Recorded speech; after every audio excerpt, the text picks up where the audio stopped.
Alright, so in this lesson what we're going to do is to work through some examples in limits. Okay, now we have this graph that use the graph of f below to determine the following values if possible. Okay, so we have a given graph, and then what we are supposed to do is to find the values if possible. Okay, so the first one is to find f of 1. What it means is you go to 1 on the x-axis, okay,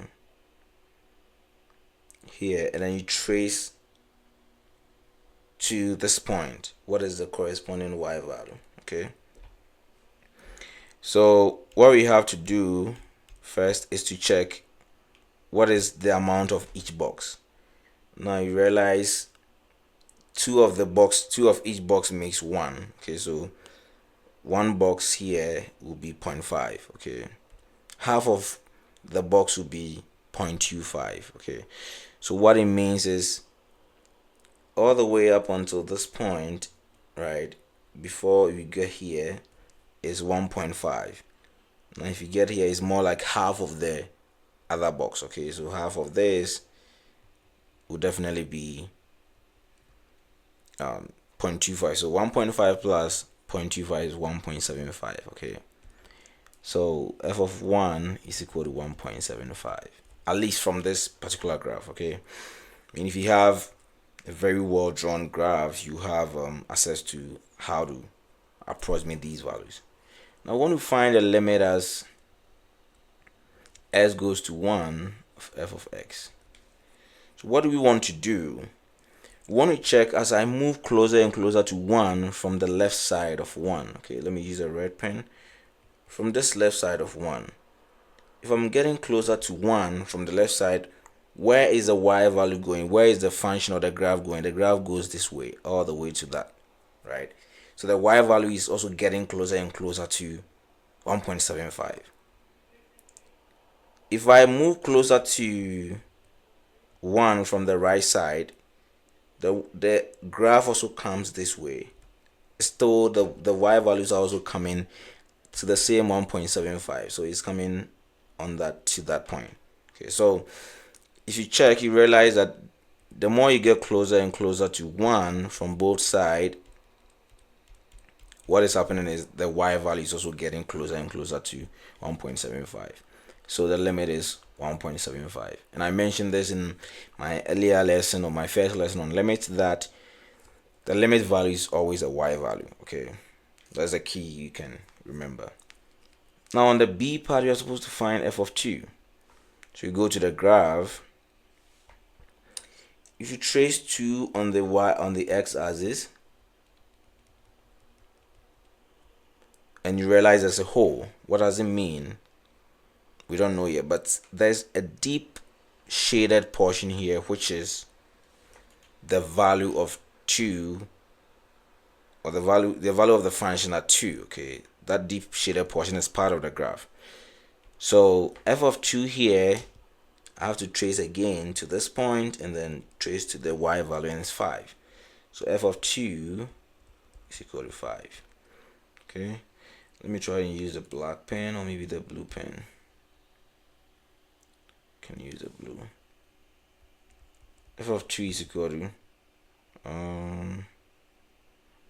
5. Okay, now the limit as x goes to 2 of f of x.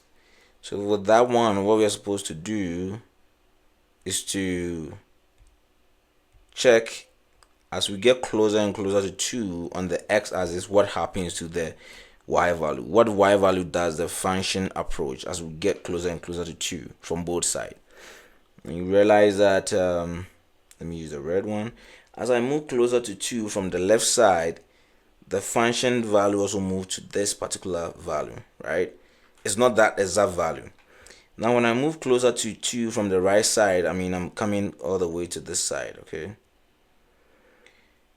the graph also comes down to that point. So from both sides of your movement, you realize the y value get closer and closer to 3. Remember, in our first lesson we said that the limit value is not supposed to be part, or the function does not necessarily have to exist at that point. In other words, f of 2 is not necessarily equal to the limit as s goes to 2 of f of x. This is not the same. In some instances, it's true, it happens, but it's not always the case. In an instance like the first problem, that was true. But in an instance with the second problem, the limit as s goes to 2 of f of x, this value here, limit as s goes to 2 of f of x is equal to 3.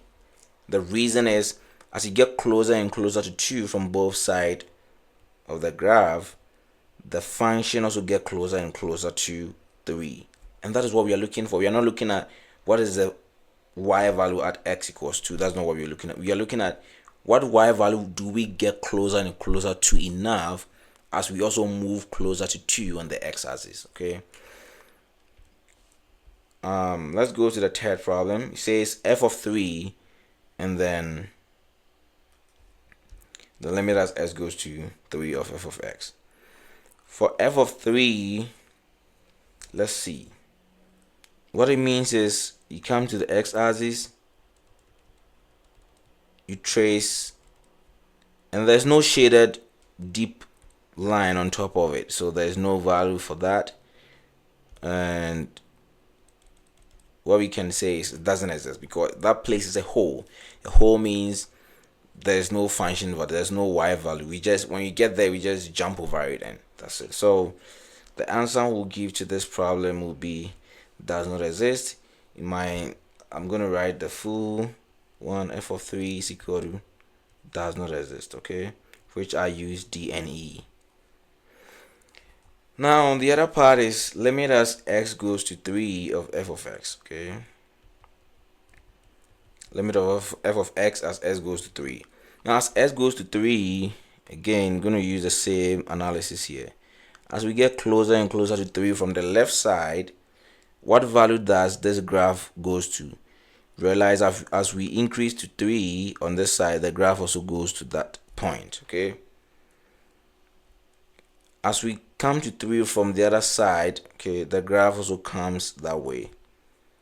So in both cases, the graph is getting closer and closer to 4, or the y value is getting closer and closer to 4, and that's what we want.